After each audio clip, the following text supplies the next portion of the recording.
Bonjour à tous et bienvenue dans ce premier épisode de Cuisto a Casa spécial pour les enfants.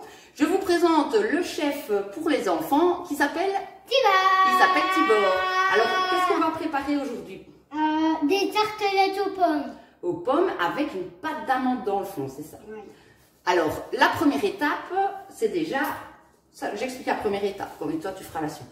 Ça, c'est des petites tartelettes. Donc, on a découpé des cercles dans de la pâte feuilletée et on les a mis dans des petits fonds de tarte. Alors, étape suivante. Il faut préparer la pâte d'amande. Est-ce que tu peux expliquer? Oui. D'abord, on a 2 blancs d'œufs, du sucre et la pâte d'amande. Et les amandes. Alors, il y a 2 blancs d'œufs, 100 g de sucre et 100 g d'amandes. Alors, qu'est-ce qu'on va faire avec tout ça? La pâte d'amande. Et on utilise quoi? 2 blancs d'œufs. Oui, mais on va mettre tout ça dans le plat, c'est ça que je voulais dire, je me suis mal exprimée. Alors, on va commencer par mettre les amandes dans un plat. Tu peux tout mettre, oui.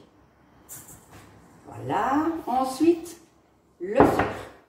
Dans le même. Dans le même, voilà. Ensuite, le dernier ingrédient. Les œufs. Les œufs.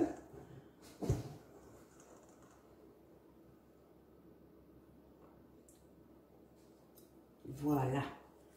Pour ça, on a des pommes. Et alors, on va tout mélanger. L'étape suivante, qu'est-ce qu'on va faire? On prend un petit bol avec de l'eau, une touillère. On lave un peu la touillère. D'abord, on prend un peu de pâte d'amande. Wow. Celle-là, je ne voulais pas venir. Un petit peu. On met dans le bol. Alors, pourquoi est-ce qu'on trempe la cuillère dans l'eau? Parce que ça colle vraiment. Parce que la pâte d'amande, vu qu'il y a beaucoup de sucre, elle va quand même coller fort. Et si on trempe la cuillère dans l'eau, ben ça évite de trop coller. Tu veux un peu d'aide, ça va? Non, ça va. Donc voilà la première. Donc l'étape suivante, c'est après avoir fait la pâte d'amande, on dispose la pâte d'amande dans le fond de notre tarte sur notre pâte feuilletée. L'étape suivante, c'est on a un peu de sucre, des pommes et du beurre. D'abord, on va verser le beurre dans les pommes, ensuite le sucre, et ensuite on va tout mélanger. Voilà, je t'en prie. Alors, le beurre. Le beurre d'abord. Voilà, super. Après le beurre. Et ensuite, le sucre. Oh, tu peux tout mettre, c'est pas grave. Voilà, et on va pouvoir tout mélanger doucement pour ne pas trop casser les pommes. La dernière étape, c'est on prend les pommes et on les met dans ce qu'on a déjà fait. Voilà, alors moi je vais vous montrer ce que ça donne. Donc ici, on a nos pommes qui sont placées dans les petits moules à tarte. Voilà, on les dispose correctement pour que ce soit joli après la cuisson.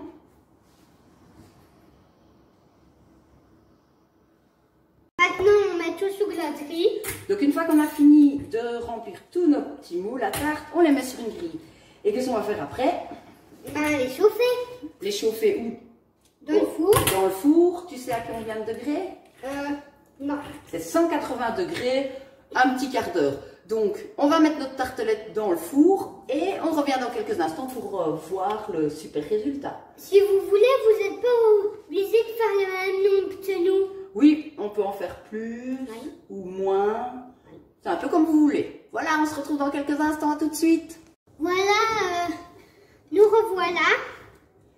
Et un super résultat, il me semble. Un super résultat. Reste plus qu'à les goûter. Mais là, elles sont encore un peu chaudes, peut-être. Donc on va les laisser refroidir un petit peu. Oui. Et on va les manger après le repas, bien entendu. Alors, tu vas en apporter à quelqu'un, peut-être? Non. Oui, à qui? Mamie. À sa mamie. Donc, petite tartelette pour les grands-mères. On vous souhaite une très bonne journée et un bon week-end. Et on se retrouve la semaine prochaine Des toutis. pour réaliser des cookies. Salut, à la semaine prochaine!